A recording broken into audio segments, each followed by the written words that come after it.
बल्लारपूर वरोराच्या ठिकाणी इसापूरमध्ये बसलेल्या या 100 म्हणजे 100च्या वर हेक्टरमध्ये बसलेल्या या बॉटनिकल गार्डनमध्ये आज आम्ही काही पत्रकार मित्रांनी या ठिकाणी भेटी दिली असता आमच्या असं लक्षात आलं की हे बॉटनिकल गार्डनमध्ये जैवविविधता नसेल तर त्या व्यतिरिक्त भरपूर काही गोष्टी यामध्ये आहेत आणि वैज्ञानिक दृष्टिकोन असणारं हे बॉटनिकल गार्डन निश्चितच एक जगाच्या नकाशावर असणारं एक उत्तम उदाहरण आहे।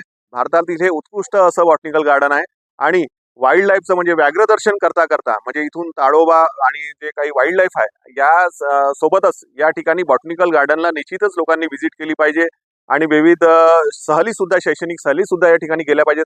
लहानांपासून मोठ्यांपर्यंत इथंभूत असणारं हे एक जैविकताच नव्हे तर या ठिकाणी मासे असतील, वन्य प्राणी असतील, त्यांच्या विविध प्रजाती आणि त्याचे एक दर्शन आणि या भागामध्ये पुरातन अशा काही वस्तूंचा सुद्धा समावेश यामध्ये म्युझियम मध्ये केलेला आहे। निश्चितच एकदा तरी या ठिकाणी भेटी देऊन या बॉटनिकल गार्डनचं महत्त्व निश्चितच आपण बघितलं पाहिजे, कारण दिवसभर आपण जर वेळ दिला तर व्यवस्थित पद्धतीचे शो सुद्धा या ठिकाणी आपल्याला बघू शकता। अशा पद्धतीचं हे वैविध्यतेने नटलेलं बॉटनिकल गार्डन आज आम्ही पत्रकार मित्रांनी या ठिकाणी अनुभवलं। निश्चितच आपण पण या ठिकाणी एकदा भेट दिली पाहिजे, मला असं या ठिकाणी सांगावंसं वाटतं। चेतन भैरम।